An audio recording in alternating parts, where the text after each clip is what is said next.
예수 안에 사는 사람은 정죄함이 없다라고 말씀하는데, 정죄함이 없다는 것은 죄가 사함받았다는 이야기죠. 그래서 죄가 사함받았으니까 죄 없는 자가 되었다는 이야기가 되는 것이죠. 그것이 바로 예수 안에, 오늘 예수 안에 있는 자라고 말하고 있는데, 하나님의 사랑을 입은 자를 말씀하는 것이죠. 어제 새벽에 바울이 두 개의 자아가 내 안에서 싸우고 있음을 말하면서, 오라 나는 곤고한 사람이로다, 누가 나를 이 사망에서 건져낼까 라고 하는 탄식을 하면서 결론을 뭐라 그랬습니까? 예수 그리스도로 말미암아 하나님께 감사한다. 다시 말해서 그 사망의 몸에서 나를 구원하시리는 오직 예수라는 사실에 대한 말씀을 나눈 것처럼, 우리의 구원은, 우리의 죄가 사함받을 수 있는 이 힘은 오직 하나 예수밖에 없다라는 사실입니다. 그래서 예수께서도 친히 말씀하신 것처럼 나로 말미암지 않고는 아버지께로 올 자가 없다라고 말씀을 하신 거잖아요. 그래서 오직 예수 안에서 죄사함을 받는다라는 것과, 2절에 보면 예수 안에 있는 생명의 성령의 법이 죄와 사망의 법에서 너를 해방했다라고 말합니다. 그러니까 우리가 예수 안에 있을 때, 예수 안에 있는 것은 곧 생명의 성령의 법이 우리를 다시 사망에서 생명으로 옮기는 이 놀라운 은혜를 입게 되어진다는 사실을 말씀하고 있는 것이죠. 그래서 죄가 사함받는 순간 사망의 죄의 삭은 사망이었기 때문에 에베소서 2장 1절 늘 말하지만, 허물과 죄로 인하여 죽었던 너희를 살리셨도다 그랬잖아요. 그러니까 죄로 인하여 죽어 있는 나를 성령의 생명의 법, 즉 성령의 감동하심과 이끄심 속에서 예수 그리스도를 믿을 수 있게 했고, 예수 안에 살게 함으로 우리는 다시 죄사함뿐만 아니라 새 생명을 얻게 되었다는 사실을 말씀하는 것입니다.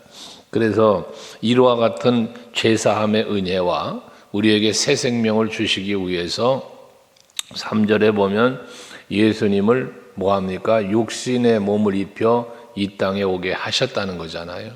그러니까 빌립보서 2장 6절에 말씀하지만, 너희는 이 마음을 품으라, 예수 그리스도의 마음이다 말씀하면서, 예수 그리스도께서는 본체 하나님이시지만 하나님과 동등됨을 취할 것으로 여기지 아니하시고 종의 형체를 갖추어 인간의 몸을 입고 이 땅에 오셨다라고 말씀하지 않습니까?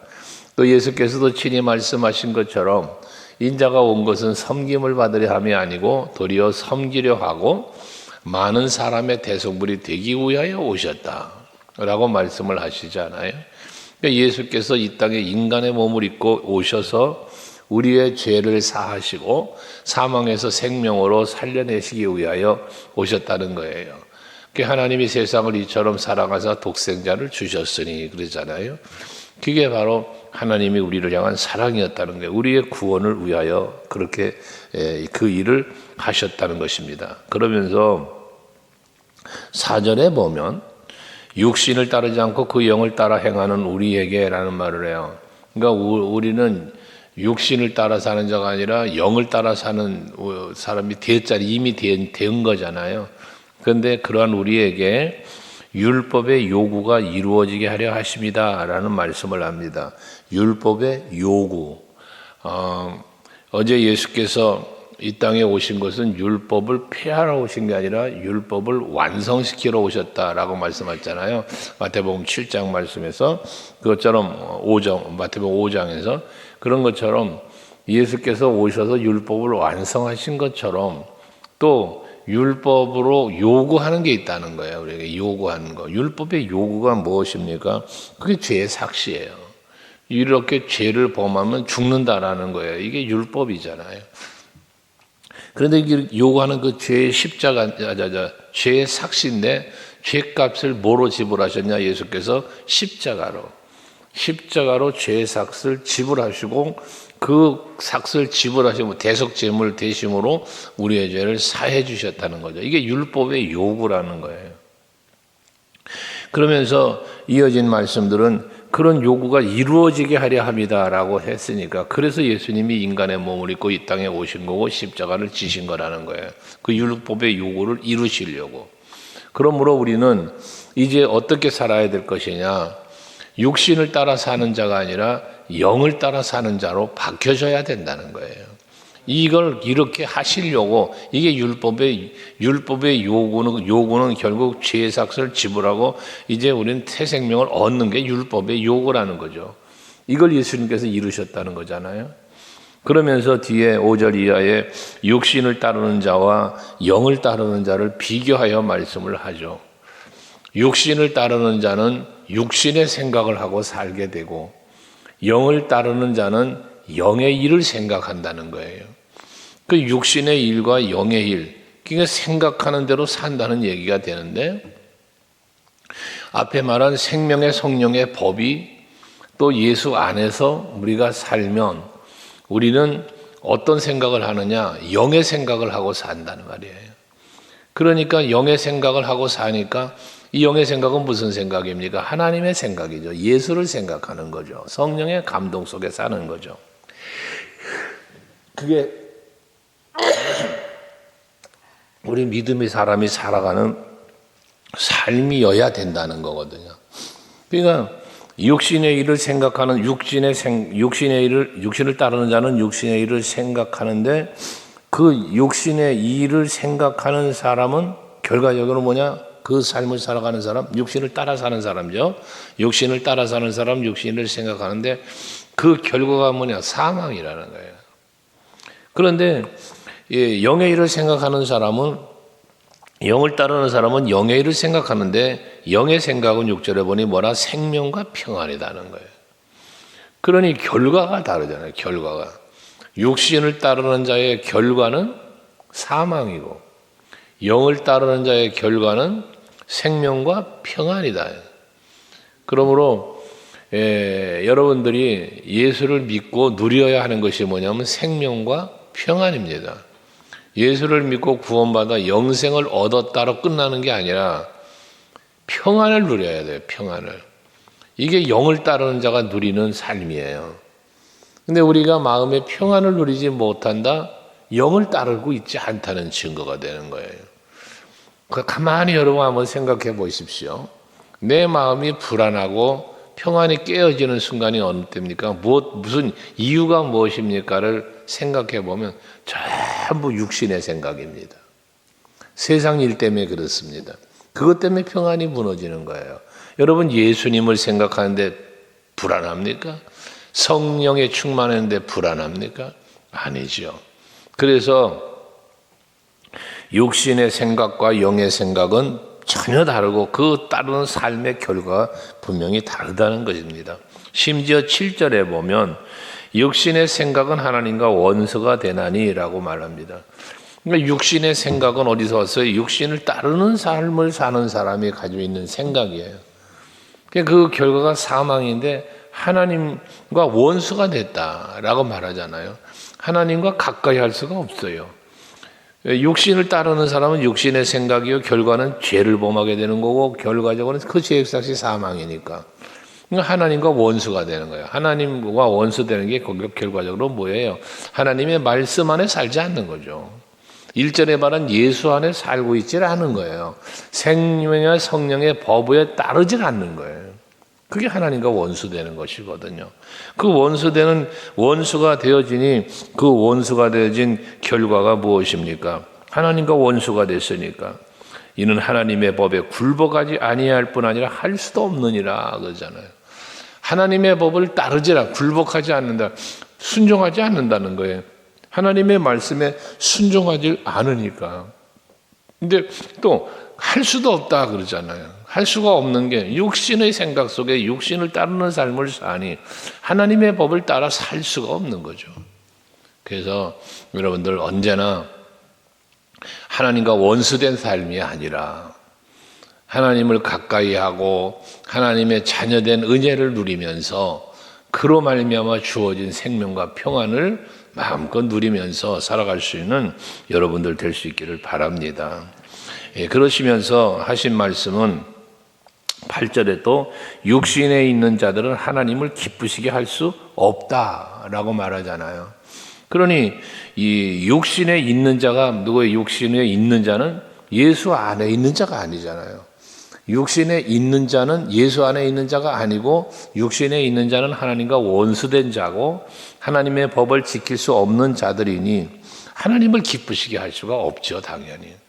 하나님을 기쁘시게 할 수 있는 유일한 길은 믿음이잖아요, 믿음. 믿음이 없이는 하나님을 기쁘시게 못한다 말씀하시는 것처럼 그 믿음의 결과물이 뭐요? 순종이지 않았습니까? 그러니까 하나님은 제사보다 순종을 원하신다는 말씀의 의미가 뭐예요? 순종을 기뻐하신다는 거죠. 그래서 여호와의 말씀을 우리가 지켜 행함에 있어도 너희는 마음을 다하고 뜻을 다하고 성품을 다하고 목숨을 다하여 네 여호와 하나님을 사랑하라 그러잖아요. 이 하나님을 사랑하는 힘은 아까 원수가 된다 그랬는데 육신의 생각은 하나님과 원수가 된다 그랬는데 우리가 하나님을 사랑하는 마음을 가지면 하나님과 원수가 아니라 하나님과 말 그대로 사랑하니까 가까워지고 기쁨도 드리고 할 수 있는 거잖아요. 근데 그 사랑하는 자의 삶의 모습이 무엇라 그랬습니까? 예수께서 나를 사랑하는 자라면 내 계명을 지키는 자라야 할지니라. 그러니까 하나님을 우리가 사랑하면 하나님과 원수된 자가 아니라 하나님의 법을 떠나 사는 게 아니라 하나님의 말씀 계명을 지켜 행하는 자의 삶을 산다는 거예요. 그러니 하나님의 기쁨이 될 수밖에 없죠. 여러분들 오늘도 하루가 하나님의 기쁨이 되는 삶을 살아가는 성도들 되시기 바라요. 그러려니까 어떻게 돼? 육신에 있는 자가 되지 말고 예수 안에 있는 자가 되어야 한다는 겁니다. 그래서 9절에 만일 너희 속에 하나님이 영이 거하시면 너희가 육신에 있지 않고 영에 있나니 누구든지 그리스도의 영이 없으면 그리스도의 사람이 아니라. 이 기가 막힌 말씀이잖아요. 여러분 속에 하나님의 영이 거해야 돼. 이 하나님의 영은 예수의 영이라고도 말하고 성령이라고도 말하고 우리는 또 말씀으로 충만, 성령으로 충만 등으로 표현하는 말씀들이죠, 이게. 1절에 예수 안에 있는 자가 여기에 해당되는 거예요. 생명의 성령의 법이 내 안에 있는 거예요. 이게 결국 너희 속에 하나님의 영이 거하시면에 해당되는 거예요. 여러분들 마음속에 항상 하나님의 영이 계시게 해야 돼요. 그러려니까 어떻게 돼야 돼? 우리 안에 예수의 마음을, 이 마음을 품어라. 예수님의 마음을 품는 것. 성령 충만 받아라. 성령의 지배를 받고 이끌림을 받으며 감동하시면서 살아가는 것. 성령의 열매를 맺는 것. 뭐 다양한 빛의 열매, 의의 열매 맺는 것. 뭐 등등. 이게 전부 다 무엇에 해당되느냐? 하나님의 영이 내 안에 거하신 자의 삶의 모습인 거예요. 그러므로 여러분 내 안에 하나님의 영, 성령이 계시도록 항상 힘써야 되는데 그러기 위해서 뭘 해야 되느냐? 내가 육신의 생각에 사로잡히지 않도록 해야 되는 거예요. 마귀는 여러분들에게 자꾸 육신의 생각을 넣어주려고 하는 거예요. 세상의 욕심을 자꾸 넣어주려고 해요. 그래서 불안과 또는 두려움과 근심과 원망과 불평과 이런 걸 자꾸 집어넣어 주려고 그러는 거예요. 어떻게 집어넣겠어요? 여러분 마귀가 여러분들에게 이런 마음들을 어떻게 집어넣냐고 말이에요. 아까도 잠깐 얘기한 것처럼 세상 일을 보여주며 집어넣는 거예요. 여러분들에게 세상의 일을 보여줘요. 그 세상 일 때문에 염려하고 근심하고 두려워하고 여러분 불평하고 이렇게 만드는 거예요. 그래서 여러분 늘 이렇게 사람들을 대하다 보면 그런 게 있잖아요. 어떠한 상황에서도 감사하는 사람이 있고 어떠한 상황에서도 평안을 누리는 사람이 있고 어떠한 상황에서도 불평하는 사람이 있고 어떤 상황에서도 늘 근심하면서 사는 사람이 있어요. 그게 무슨 차이냐? 내 마음에 하나님이 영이 거하시는 사람이냐 그렇지 않느냐의 차이라는 거예요. 생각이라는 게 그렇게 무서운 거예요. 그래서 여러분 내 마음속에 하나님의 영이 거하시게 해야 되는데, 그런데 그래야만 육신에 있지 않고 영에 있다면서 하신 말이 뭐냐? 그리스도의 영이 없으면 그리스도의 사람이 아니다 라잖아요. 자, 내가 하나님의 영이 내 안에 계셔야 나는 하나님의 자녀가 되는 거예요. 그리스도인이 되는 거예요. 그리스도인.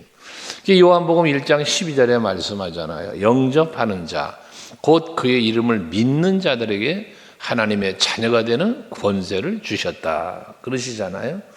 그러니까 여러분 이 안에 예수의 영이 계셔야만 그리스도인이요. 여기에 내 안에 하나님의 영, 예수의 영이, 성령이 없으면 나는 그리스도인이 아닌 거예요.